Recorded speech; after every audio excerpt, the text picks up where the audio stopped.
Okay, are we ready to begin? Everybody here okay? Yes.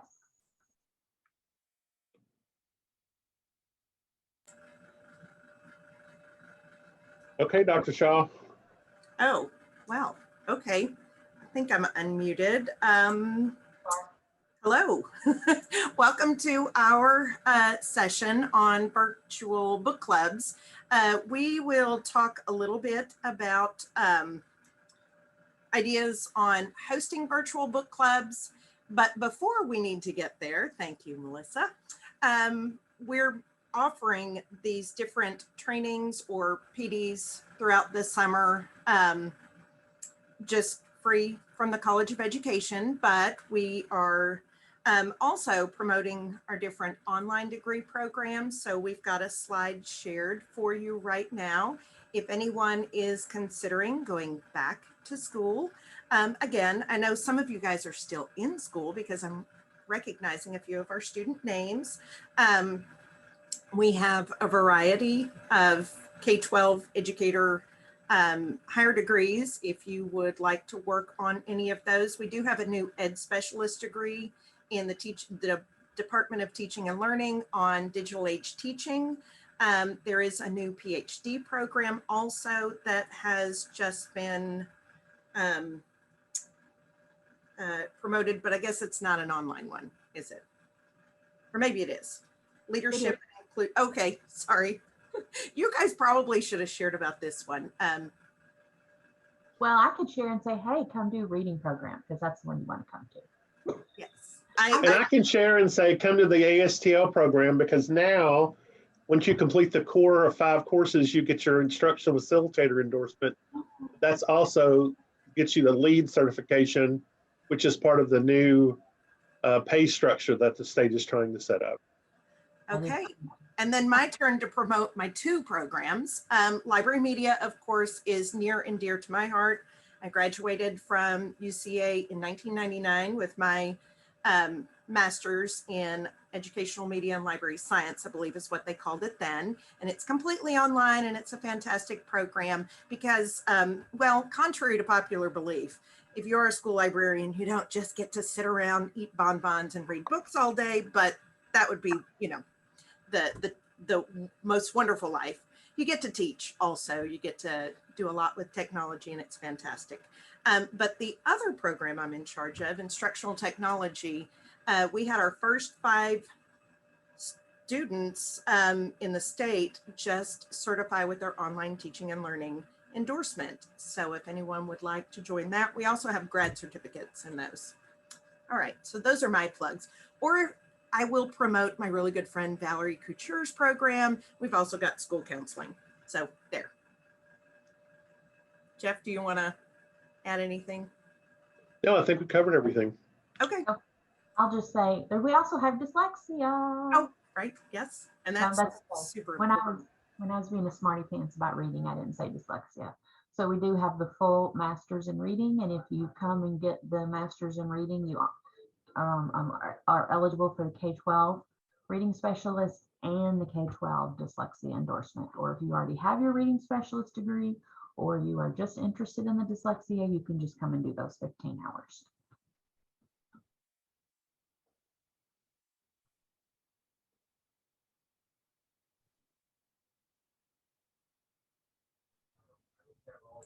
Sorry, I was muted.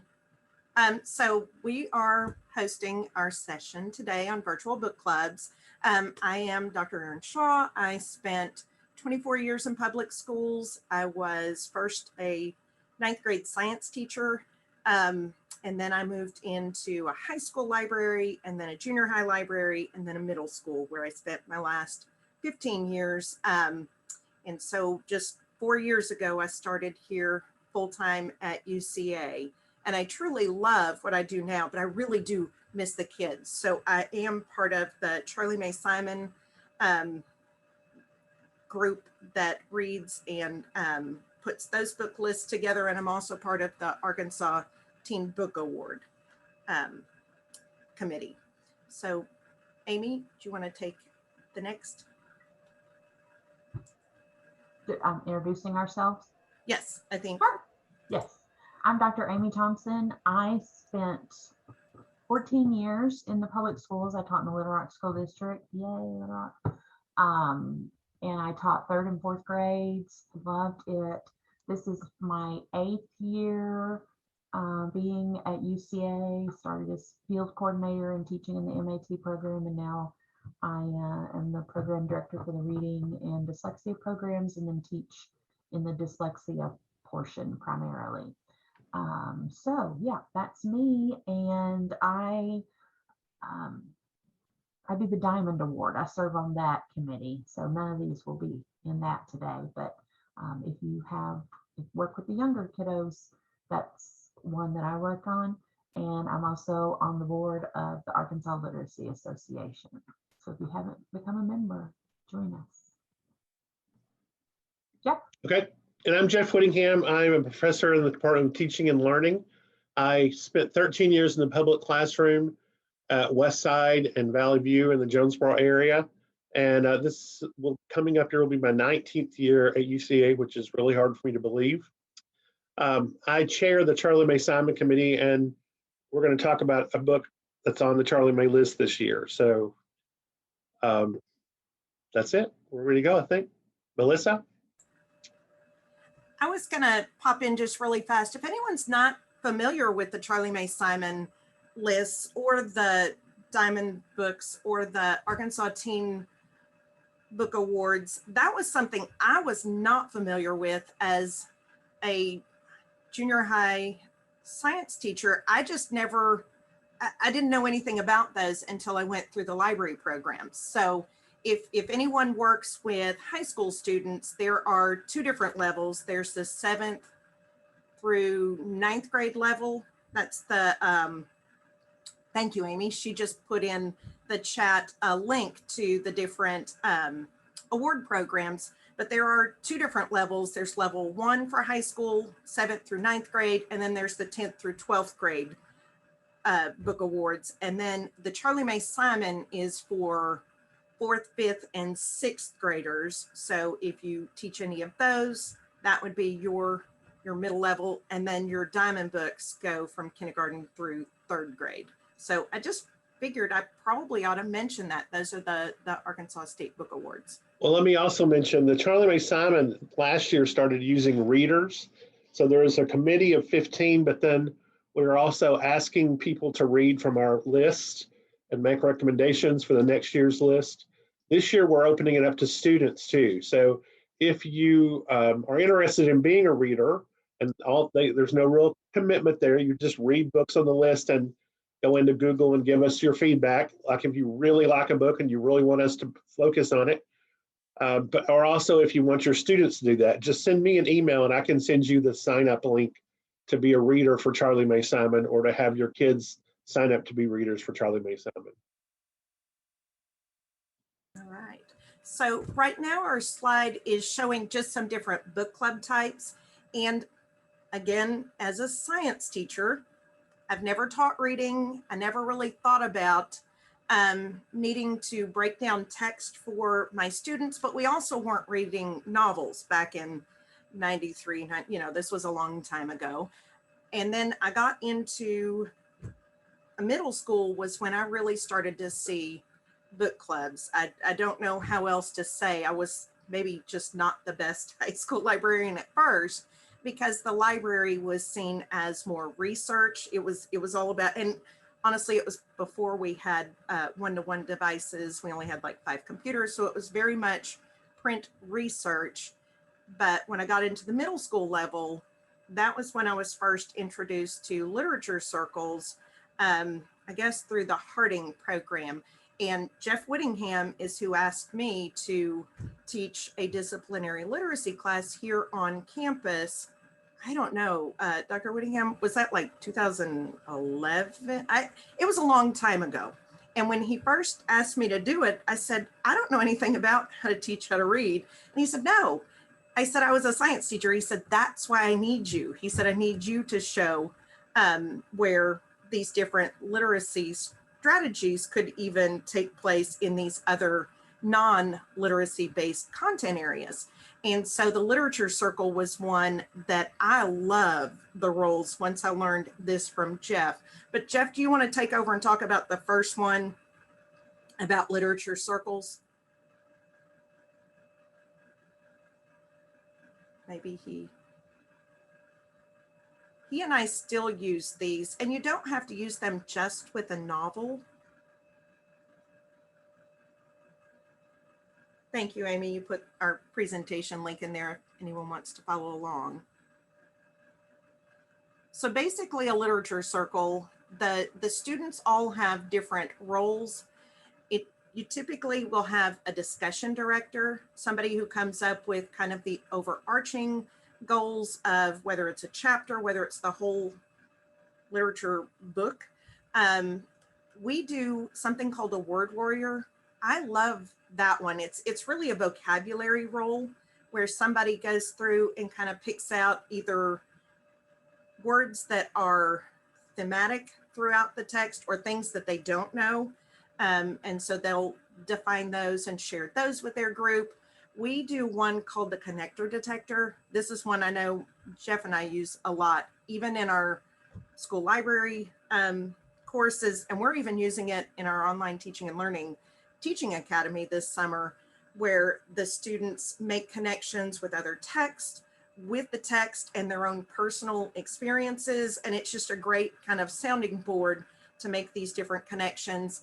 And then with students, K-12 students, we've used like the person who was the illustrator. So if you read one chapter of When the Watsons Go to Birmingham, this was one of my very favorite things that we did. I had a student, he never participated really in anything, but they were listening to the audiobook, and after the chapter where I can't remember if it's Kenny, you know, there were the two boys, they were scraping the ice off of the car. They were up in Michigan, and the older brother is admiring how he looks in the mirror instead of helping. And he ends up kissing, you know, the little rear view mirror, and he ends up with his lips stuck to that. And that was one of the best illustrations that I ever saw. This young man that was in 7th grade that really never participated in anything, but he was a great illustrator. And so it was just one of those things where you could put the students in these roles that really kind of fit them. I never really liked to be the discussion director, but then you've got other students that just really take over on that. Jeff, are you still here? Do you have anything to add? Okay. I'm back. I'm sorry. I had to take a phone call. No, that's okay. No. I think you've covered it pretty well. I used them when I was in the middle grade classroom. I loved doing the lit circles. Then, I don't know, I've been here several years before I finally thought this would work with high college students too. So this is how I set up my undergraduate discussions in class. And then now I use it online. And I know Dr. Shaw said that she uses it also some too. I've modified the roles a bit, but yeah, I think it's a great way to do discussions.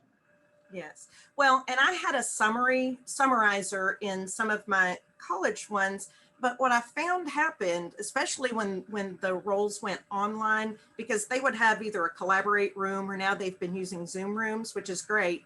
But I found if I gave my graduate students the role of summarizer, instead of really taking time to participate in the discussion, they were writing the whole time to try to get the summary down. And so I've kind of pulled that one out. So I don't know, I'm sure others could use that as well.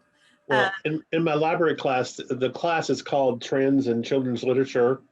So I do have a trend setter that I added because I do want them to focus on that in the chapters as they're doing discussions. So you can customize your role sheets to do what you want the focus to be for the class. And I think once they start doing that, even if they're not the trend setter, it puts that in their mind. So they're looking for trends as they're reading the textbook. Okay, I love that. So the second one, the virtual Amy, do you have anything to add, Dr. Thompson?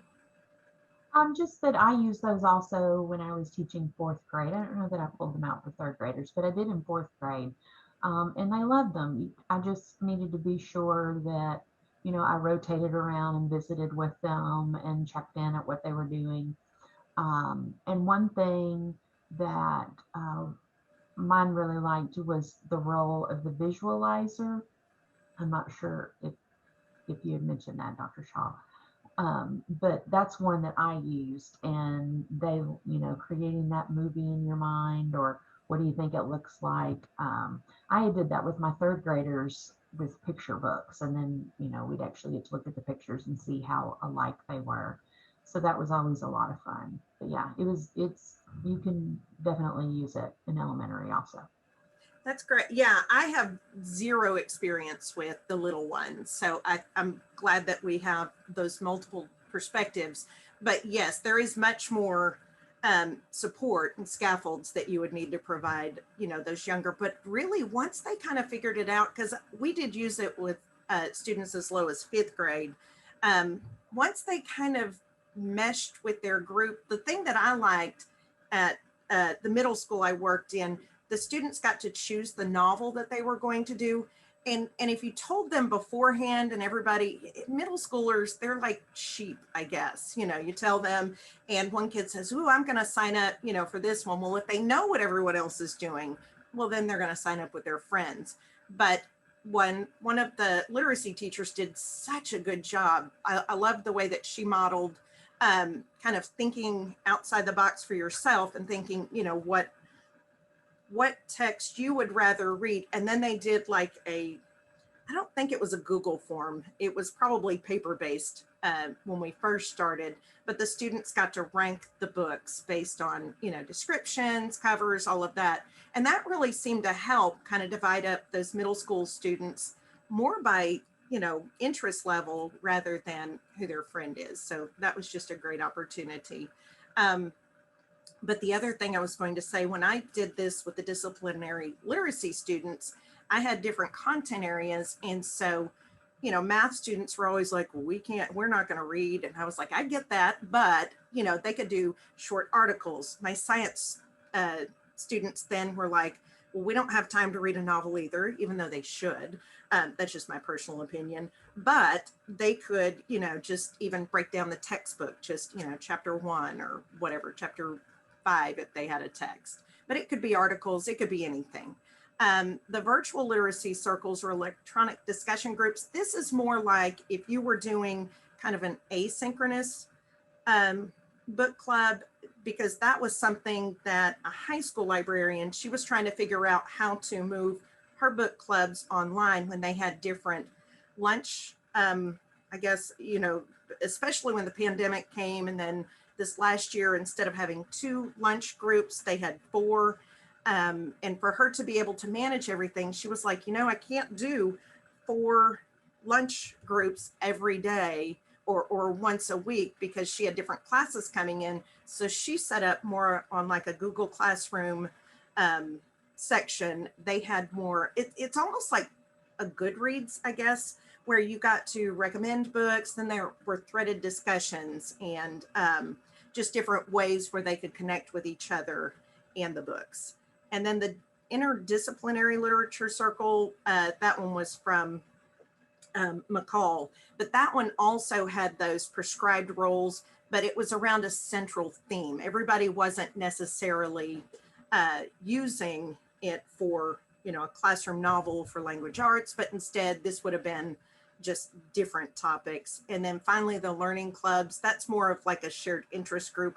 I had a group that loved manga at middle school, and I really didn't understand it, but I had a group, they would come in on once a month, I guess, and they had their own little group and they ran the whole thing. I was just there to provide the space, and I would participate and try to read, along with them. But it was just a great opportunity for those students to come in. But that was when we were still in person. But that would even be an option to be able to share your learning. If you were in a Zoom session and you wanted to do breakout rooms for your students based on shared interests. Dr. Whittingham or Dr. Thompson, anything? I think so. Nope, I'm good. Okay. All right. So we've included some links to some virtual book club ideas. Brian Johnson is a high school librarian, or he might be at junior high now, up in the Rogers Springdale area. And Amy, do you want to click on his blog? Or Melissa, sorry, wrong. This was just his book blog.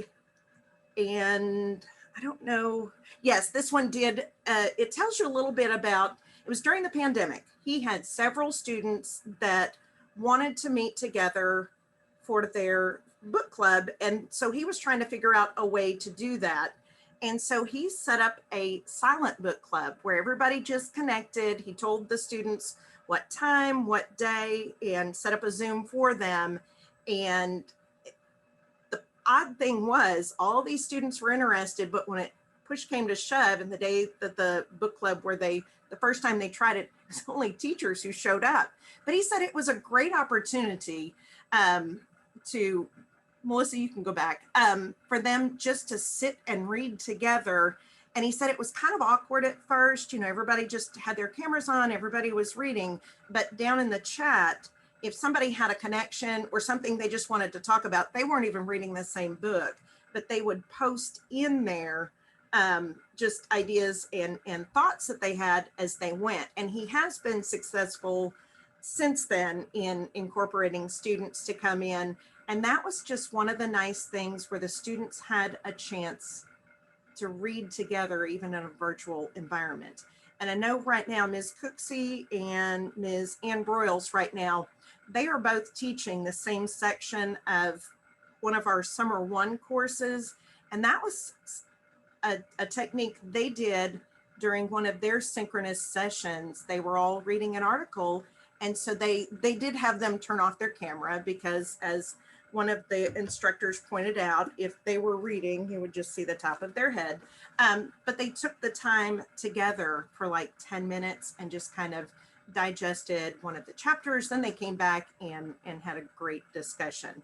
The second and third links down, we're not going to go through all of these because I really want to get to our books. We've got 4 books. We're going to model an online book discussion, and I'm hoping some of you guys have read or at least heard about some of the books. But the virtual book club programming ideas, that one is from the programming librarian through ALA, and it's one of the best links just to get great ideas. And then the next one down is just a Google Doc that I've shared where I've put in several links on how to get started, what works, what doesn't work, what kind of roles you can use. So I'm just going to let you guys explore those. Is that okay, Dr. Whittingham and Dr. Thompson? Are you guys ready to get to the books? Yes. Okay, cool. All right, so these were the 4 books that we chose last summer. We put together, I think it was, Jeff, wasn't it you? Why don't you tell the story about how we came up with this idea? Because this is you. Now you're putting me on the spot. Well, I guess we were at AIM a couple of years ago, and we were just talking, and we decided that we could do a panel of us doing a book club. And then COVID happened, and when COVID happened, we translated that into a virtual book club presentation that we did for AIM last year. And last year we had a theme of, and it's because I'd been reading these books, the mixed up, One Mixed Up Night, Banned Book Club, and From the Mixed Up Files of Mrs. Mixed Up Files of Basil Frankweiler, because they all connect in some way. One Mixed Up Night is sort of a riff off of from the Mixed Up Files, in that these kids ended up spending the night in IKEA.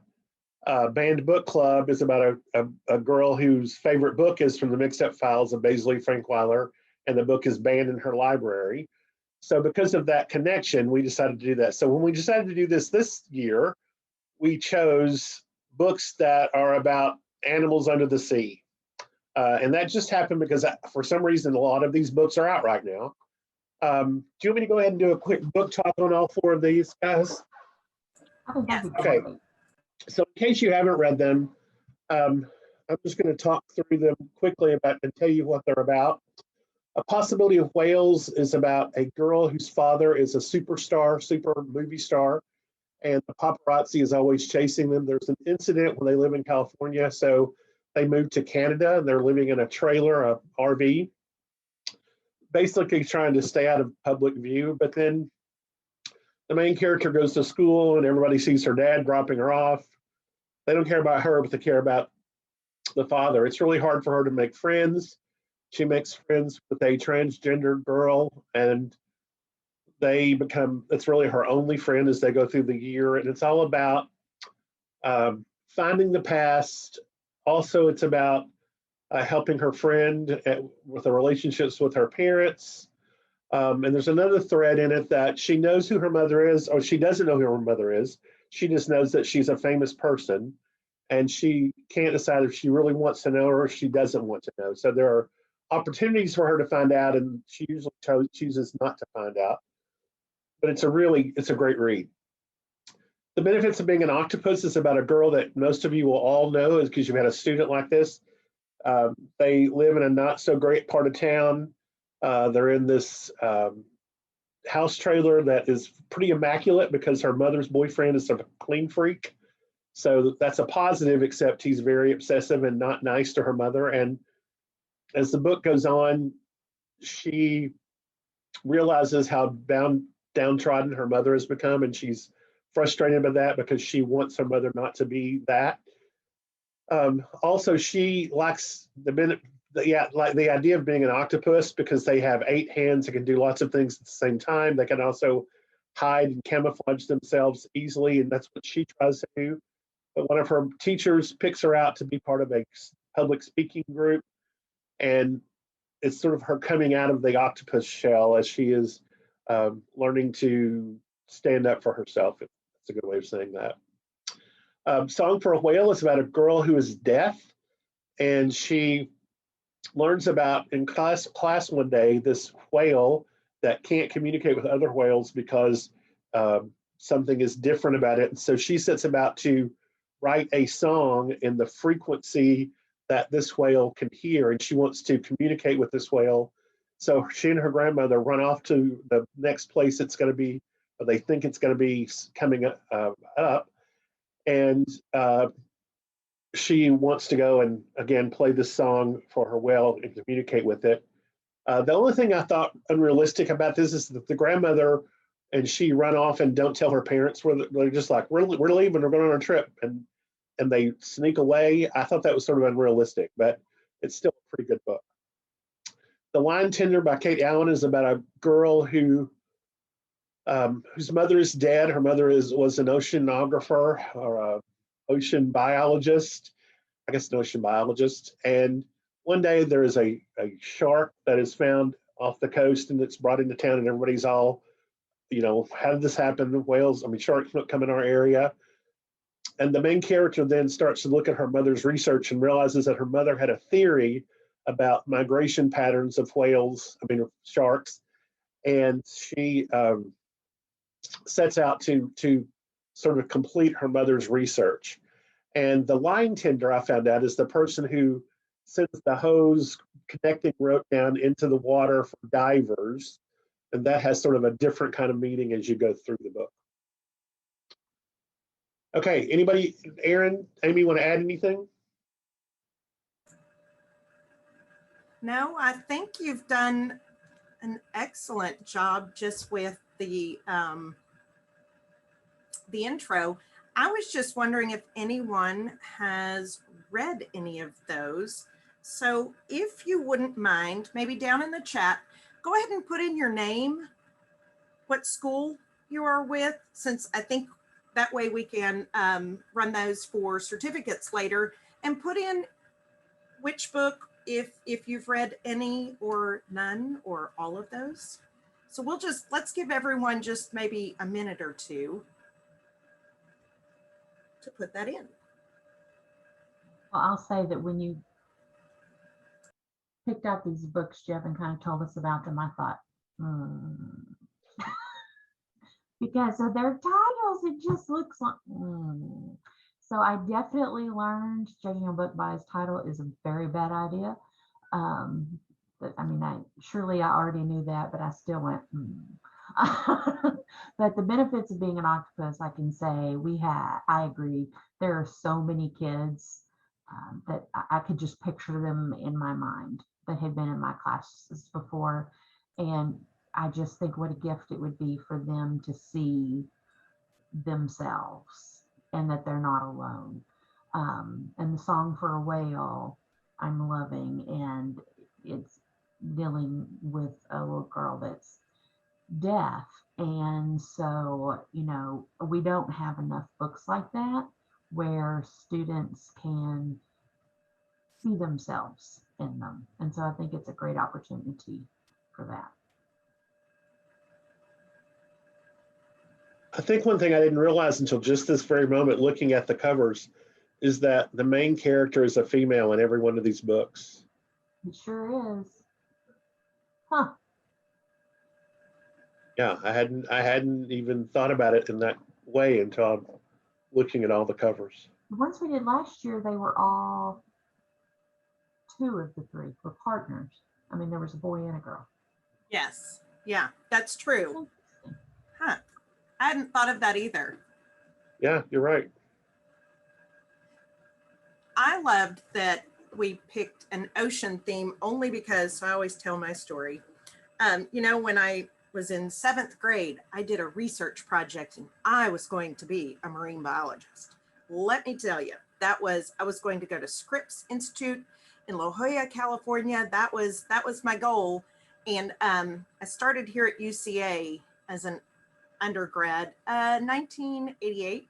And that spring break of 89, I went out in a small sailboat in the Gulf of Mexico.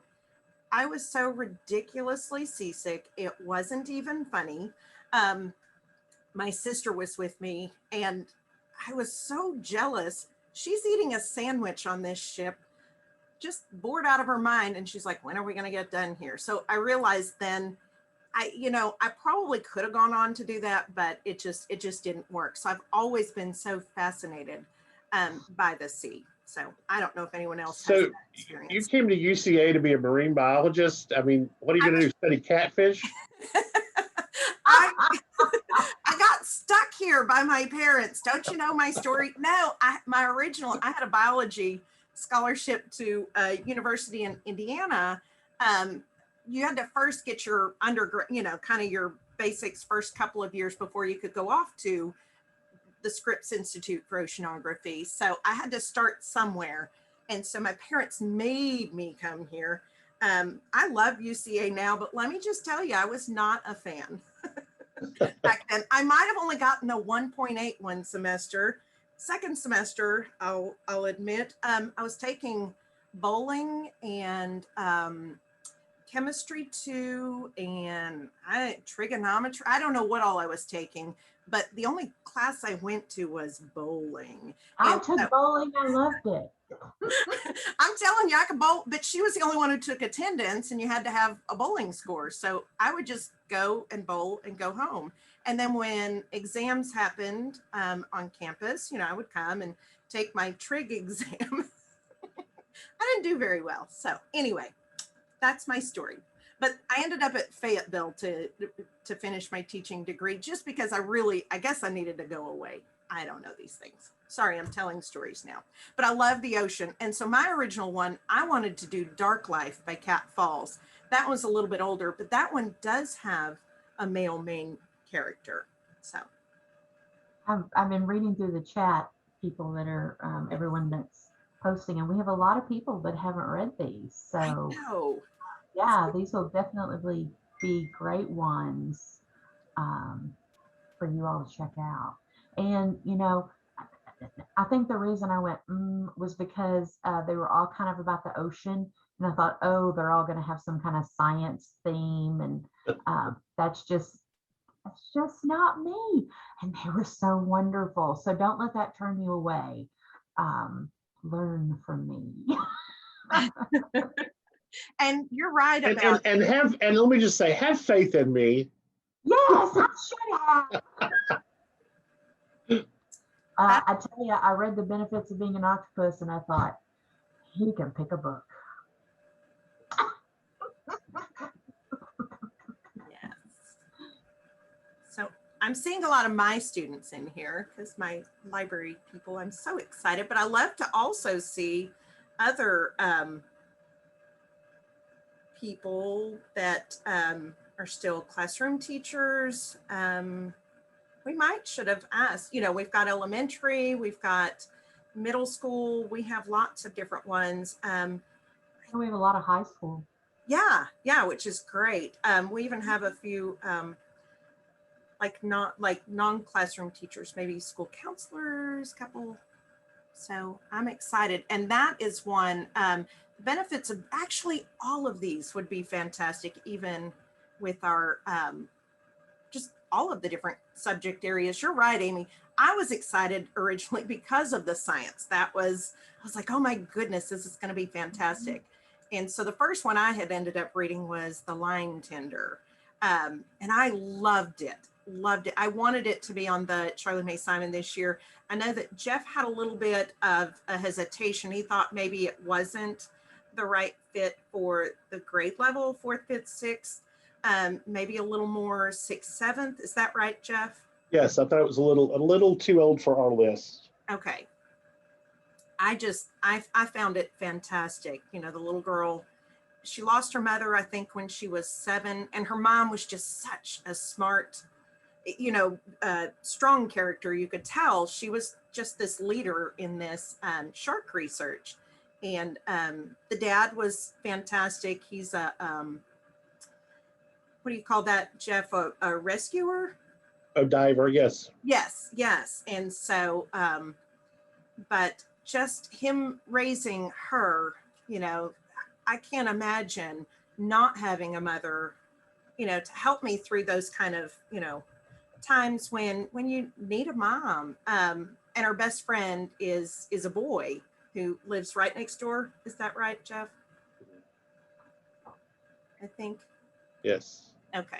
And do we give away too much? Do we not? What do we do? No, I don't want to give away too much. Okay. I will say The Benefits of Being an Octopus was on last year's Charlie Mae list, and Song for a Whale is on this year's Charlie Mae list. So everybody needs to read Song for a Whale so they can vote for it this year or have their kids vote for it. Because again, it's really a great book.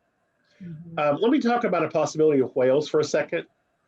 I will just say that while I may not necessarily understand transgender issues, this book is a great book to be in the middle school, because what I do understand is that I love middle school kids, and I think all middle school kids need to see themselves in books. So no matter what your belief system is, this is a great book for kids, transgender kids, to see themselves reflected in the book, just like Song for a Whale allows deaf students to see themselves. I know that some libraries might think you have to self-censor this book because of the content, but there is nothing graphic or inappropriate at all in this book. It's a really sweet story. Yeah, Tina just pointed out, she said that's the thing, right? We don't know what's going on. I love gentle introduction of characters.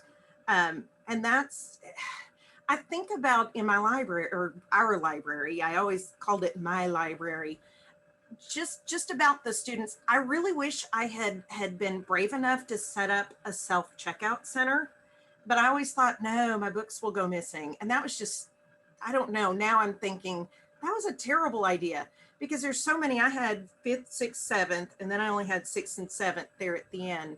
I think about all of the different issues that our kids are going through, but I had 7th grade library workers sitting at the desk because they wanted to, check the students out, and I could teach. I did go over with them, not to tell anyone what someone else was reading. They had to be very mindful, and privacy issues. We went through a whole training, or I did with my library workers. But I think about, those kids that were curious about things, whether it was, or maybe, I don't know, one of those things where, a 7th grade football player wanted to learn how to cook or something. I don't know, that maybe they might have been embarrassed to come up and check out from somebody. And that's, very innocuous. But, I know that there's lots of other different ideas, but I really do wish that I had really thought about setting up kind of a self-checkout where the kids, I feel like I wouldn't have lost as many books as I thought I would. I don't know. Anyone else have any ideas on that? I know that kind of hijacked a little bit, but I know here in the Bible Belt, you always hear about, oh, I can't put any of those because of my students and their parents. But that kind of implies that there are no transgender issues because the Right. parents don't like it. I think one thing that ties these books together too is the mother issue. So, for example, in A Possibility of Whales, there is a mother, but we don't really know who she is. Another storyline, and this is the main character finds a cell phone because her father won't let her have a cell phone, and she gets a call one day, and she starts talking to this lady on the other end. It's the woman who owned the phone, and she periodically calls her just to talk to her, basically as a mother figure. In Benefits of a Whale, the mother is, again, as I said, downtrodden and not what she used to be, and the daughter is getting older and she's figuring that out, but she wants her mom to stand up and take control of her life. In Song for a Whale, the mother's not necessarily any kind of issue, but I'd say the grandmother is a very mother figure for this book. And then in The Line Tender, a lot of the book centers around this lost relationship that she had with her mother because her mother is gone. So I think that thread of motherhood runs through all 4 of these books. Yes, I think so. Tina did put in that she loves the idea of the self-checkout, especially for older students. They do have curiosities and interests they may want to keep as their own. And that is one of the things that books offer, is a safe place to explore things that you don't necessarily have to go through. I remember as a high schooler reading Go Ask Alice, that controversial book way back when. I didn't tell my parents I was reading it. I just checked it out. And I guess my librarian never told anybody, what I was reading.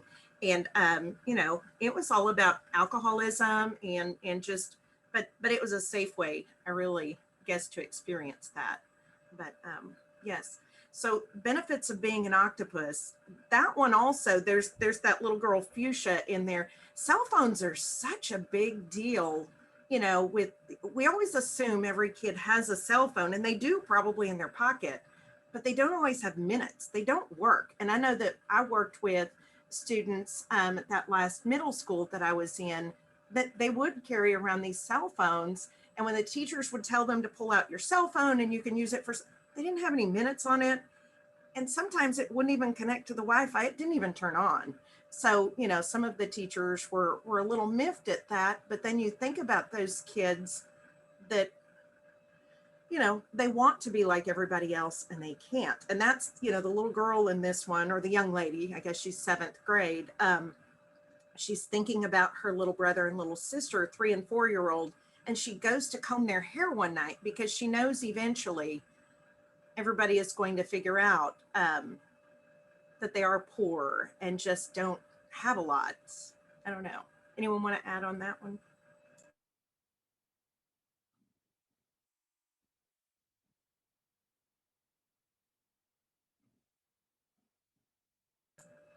I'm trying to think other connections. Maybe we should open this up also to questions from you all. Do you have questions about these books? So I put in the second slide of our,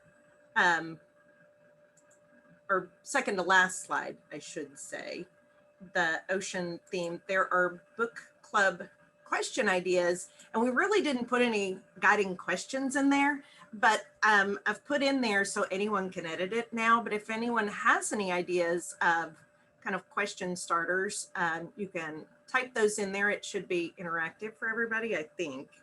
But I saw Amy had said Dr. Thompson had self-checkout in their library at the school that she worked. They were K-5. First graders were able to get it with a lot of practice and training. The biggest problem was when students didn't log out or close out their checkout profile and the next person ended up checking out their books to them. And yes, I mean, I can see all kinds of issues. And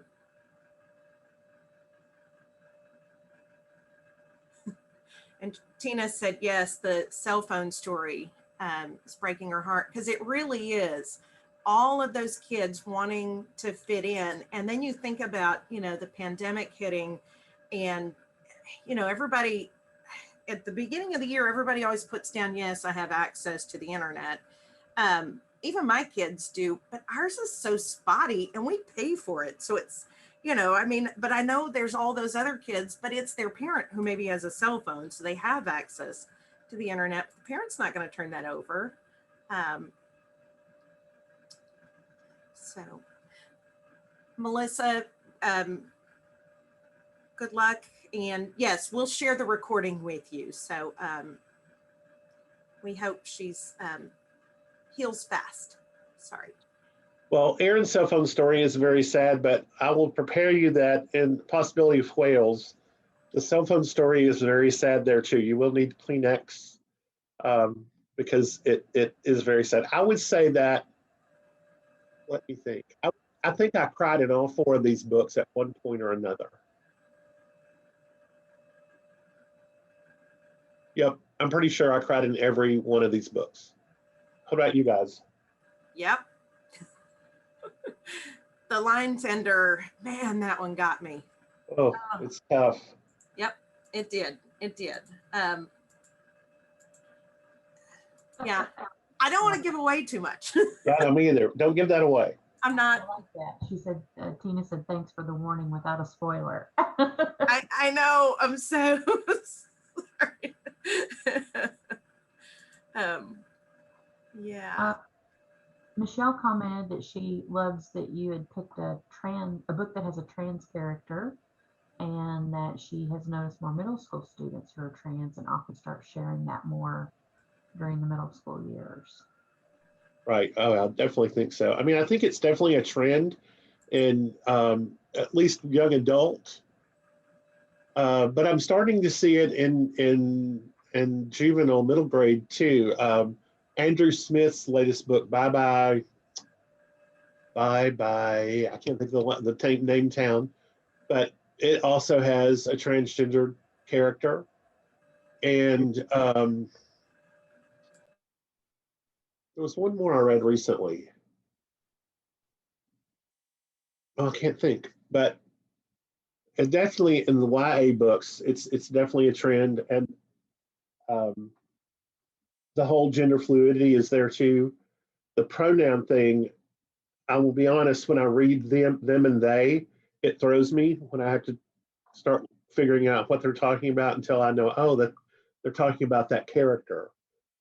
But I definitely see it as a very much a popular trend right now in young adult, and again starting in middle grade. Well, and I just think it's so important that we read and know about these books so that we can make them at least available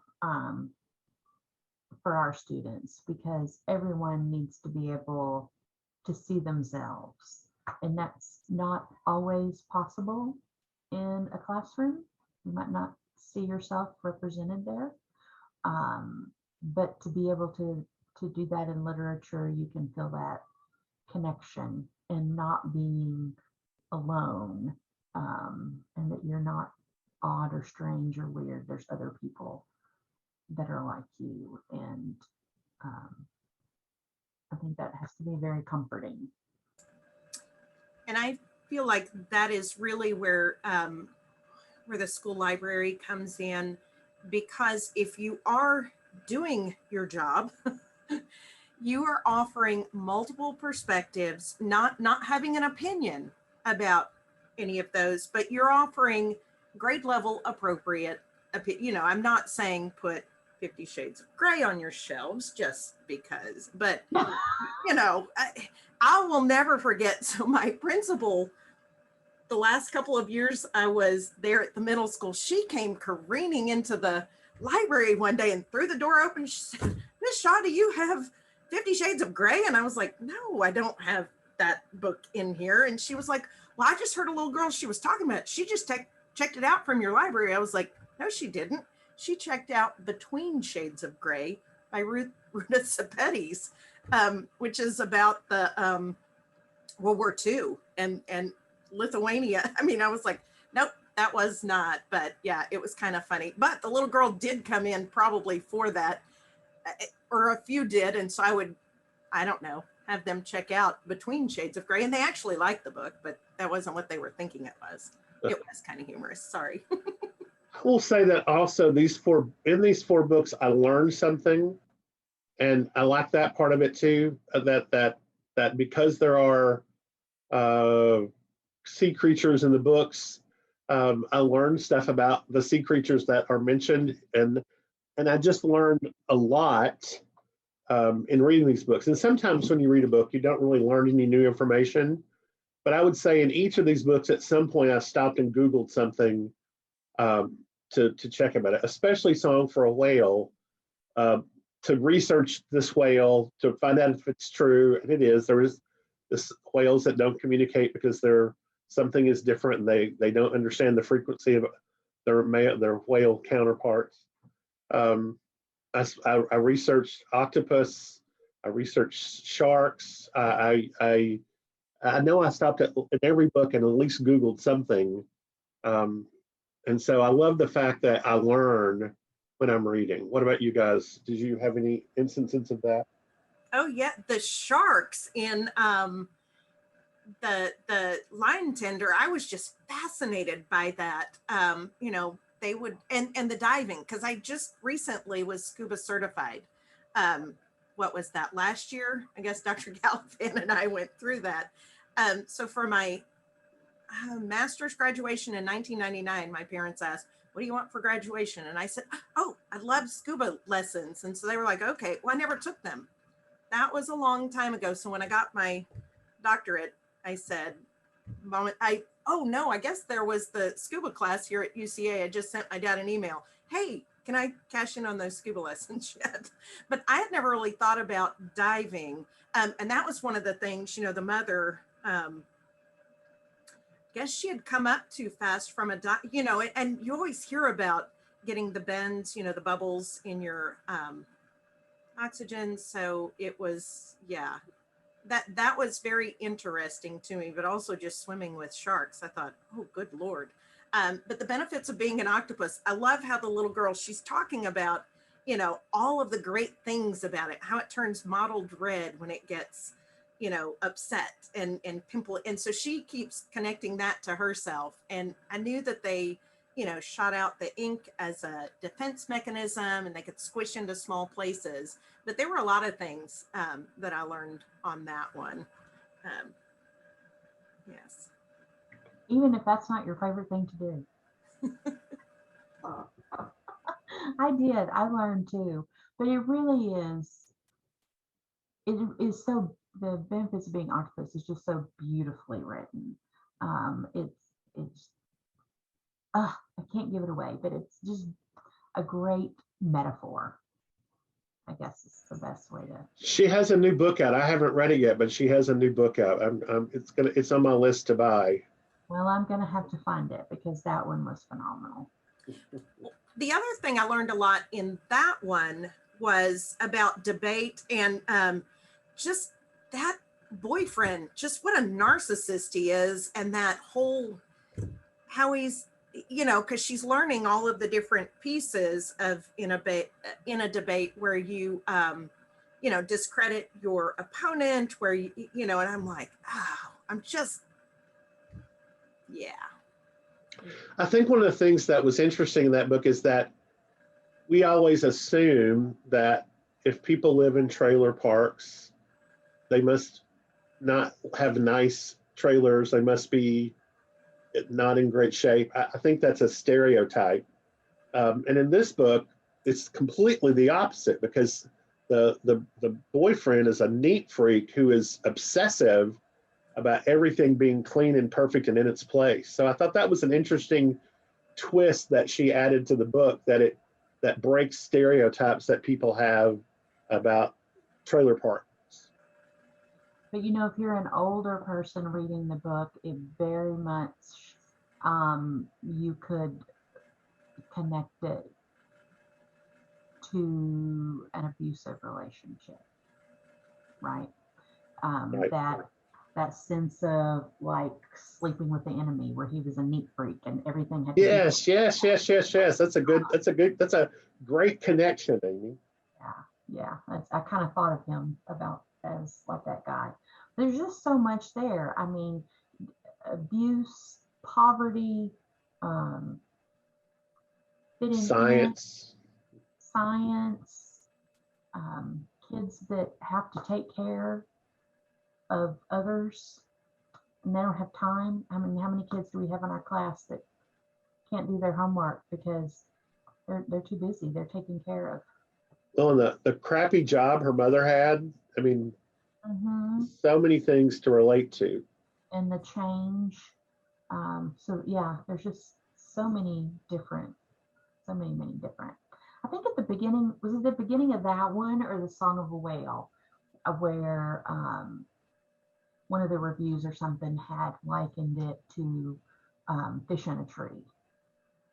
And I thought that was that one would fit in well here too. I thought that was a good comparison.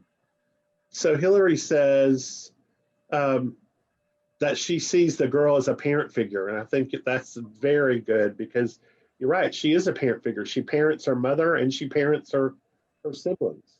Mm-hmm. It's a huge weight on the shoulders of a small girl. Mm-hmm. Yeah, and Hillary right before that said his way of control of that mom, and the girl trying to keep things clean so her mom wouldn't get into trouble. But you know, at the beginning, the girl liked the boyfriend, and that's when I was like, I don't know, I just, yeah. And I think it was, you know, over time you start to see things. True. You Well, know? yeah, her shift in her view of her mother definitely changed. You know, at first she was pretty much mad at the mom all the time. Yeah. So I saw some connections. So I don't know if anyone has read, it was a Margaret Peterson Haddock's book, and it's probably more junior high, you know, maybe upper, like 7th grade, 7th, 8th, 9th grade. Don't You Dare Read This, Miss Dumfrey. Yes. Because the girl Yes. found it kind of therapeutic when she was on that debate team. She was just writing down everything, and she was like, oh, people are taking me serious, but she realized nobody was reading it. She was like, I don't even have to share what my ideas are. And in Don't You Dare Read This, Miss Dumfrey, you know, the girl, the sister is taking care of, I guess it was her little brother. I mean, I read that one years ago, but I loved it because in every journal entry she wrote, if she wrote at the top, don't read this, Miss Dumfrey, Miss Dumfrey wasn't supposed to read it. But I was like, please read this, please, she needs help. Yeah. And she's telling you. Yeah. Okay, one last call for questions before we go to the next slide. Okay, so Tina said, it's important to break those stereotypes ever so subtly. My grandparents lived in a home with a dirt floor when they first got married in 1947, Arkansas. This was their dwelling while they built their house on the hill, piece by piece. They paid for everything in cash. Yes, that is so much that generation. My mother used to talk about how amazing it was that grandma kept the house so spotless. And we see so much in the school today of kids having to be the parent and siblings and themselves from, you know, getting themselves up and so forth. Oh, that was, so Tina did that. And then Hillary had the other. And I agree. I mean, you think about just that generational poverty, but how proud people are. Oh, the other thing in benefits of being an octopus. It's such a huge deal with gun rights. And think about all of those connections to society right now between our political parties and, the Right. kids who hunt and fish and are outsider, and then you have the others that aren't, because I did not grow up hunting or with guns in the home, but I married a man from Quitman, Arkansas, and I've even hunted with him now, and I quite enjoy it. It's very therapeutic. I don't shoot anything. I just go around and wander. And nobody talks to me, so it's awesome. And I usually take a book. It's amazing how many themes and ideas she packed into that. Yeah. Yes. Yes. I feel like that's the one we've really focused on. It was just so good. They all were. I'm afraid if I talk about the lion tender, I'm going to give away too much in that Yeah, one. you got to be quiet. I know. I got to stop. Yeah, and the other two. Okay, last slide, Melissa. Or Aaron, do you have it? No, I think Melissa. Oh, Okay. that was just our reference list of where we got our different literature circle ideas. Aaron, do you have a link to this presentation you can share? Amy already did. I did. Oh, well, look at you, Amy. We are just going. And there is one more slide with the, Yes. So, as you can see, a virtual book club operates exactly the way you would think a face-to-face book club. It's just about talking about the books and sitting in a group, which is what we've been demonstrating here. I think that one of the key things about Lit Circles and about doing a virtual book club that's so important is that there is a conversation and a dialogue, because if you can talk about it, then you've comprehended it. If you comprehend it, then you can write about it. I know even when I was in high school, I used to have my mother quiz me before I had chemistry and physics tests. And she would ask the question and I would talk and talk and talk, and she would have no idea of anything I was talking about. But I knew if I could talk about it, then the next day I could write an essay about it. Because I think that sometimes we forget that talking and discussing are part of the language arts. It's visual, it's talking, it's listening, it's reading. It's all that is the language arts, not just reading. So again, I think this is a book clubs and book talking together is super important for kids. It's a really authentic way to learn about literature and to work with literature and learn those important skills, because when we read exactly what we did to hear today, we didn't fill out a worksheet or pop questions back and forth to each other that were just recall. We talked about the themes and the big ideas, and they just get so much more when they do that. And that sets them up for how you are in life. When you read a book, that's what you do. You talk to people about it. That's what Tina just put in there. That's what grown-ups do, or what we should do. Mm-hmm. We talk about books in real conversation. And that's something, I enjoy when I have read the same thing my dad does. And that was something I was going to say. So I don't know if anyone still does accelerated reader. I know it's bad taste in everybody's mouth, but that was one of the most successful things that I did. We did a parent-student reading challenge every April.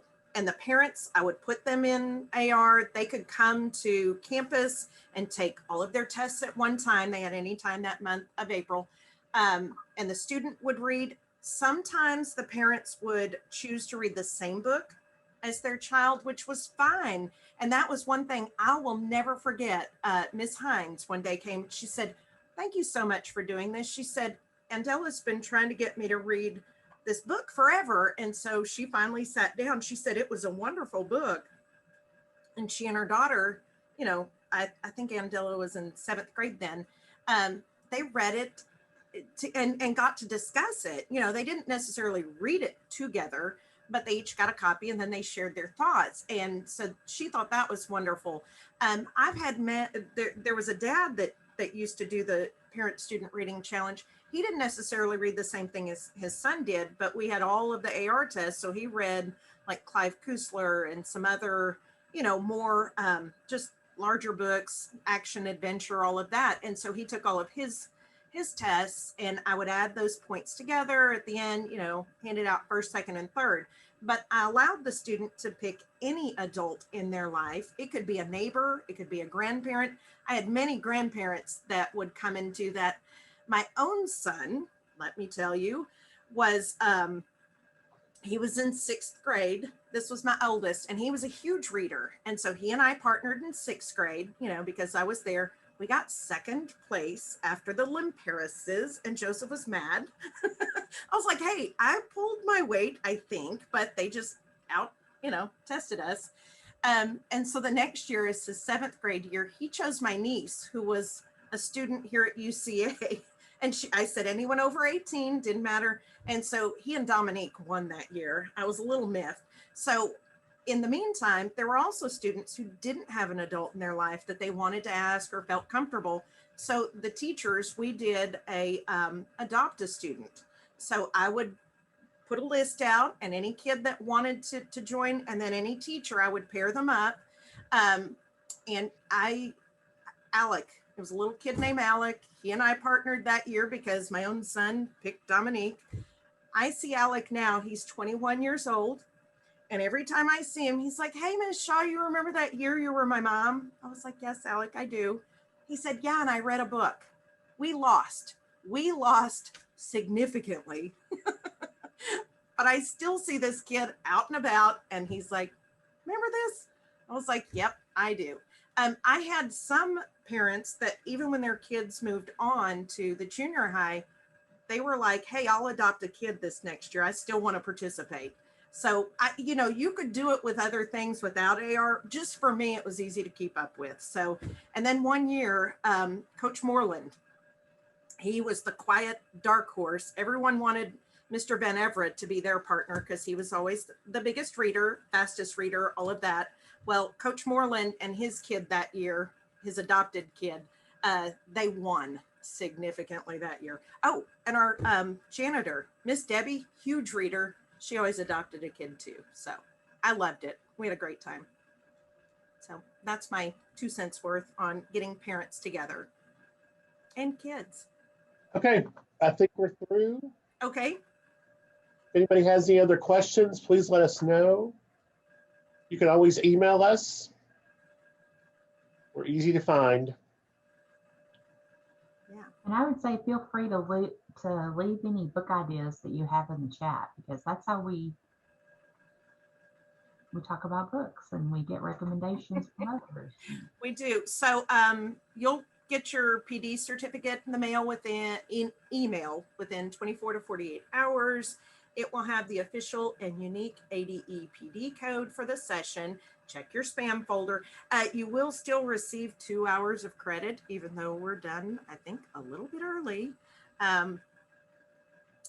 And Raquel was saying she's found that when students talk, it's the best way they learn. It really is. Adult behavior is a real selling point with 5th and 6th graders in literacy intervention groups. Amy said oral language is powerful all across the grade span. A lot of people said they liked the reading challenge idea. I'm telling you, it was super fun. You could even partner with high school students and elementary, give them a big brother or big sister. So good. And Tina said the adult books that changed my world this year were Caste, nonfiction, and The Yellow Wife. Okay, I got to add these to mine. Yeah.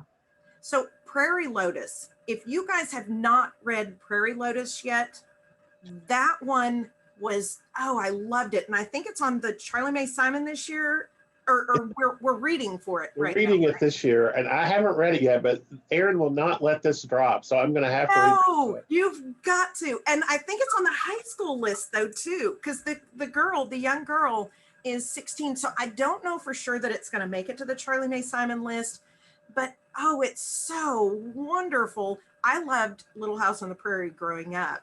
And Barbara, I think, is it Linda Sue Park? Let me Yeah. think who it is. Okay. It is, because I hated her first book. I loved it. With Tree Year, A Single Shard. You and That's why, as I've said to you in the past, all I wanted to do when I read that book was take a single shard and drive it through my brain. I think So you're wrong. that's why I have not read Prairie Prairie Lotus, Lotus. because I don't want to read her books, but I will. I promise I will. Okay. Did you read Project Mulberry? I really No. liked that one. Oh, it was great. No, after a single shard, I read her off. Oh, you and Tracy McAllister, you both need to stop that.